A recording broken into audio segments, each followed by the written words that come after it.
विजापूर नाका police station बेपत्ता 19 September 2024 रोजीप्रमाणे दाखलमधील बेपत्ता पुरुष नामे सौरभ मोहन शिंदे वय 24 वर्षे हे दिनांक 16 सप्टेंबर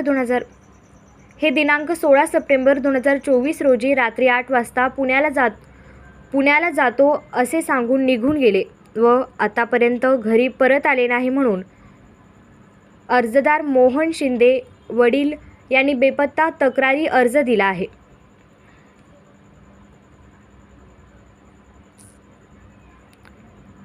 याचा तपास विजापूर नाका पोलीस ठाणे हे करीत आहेत।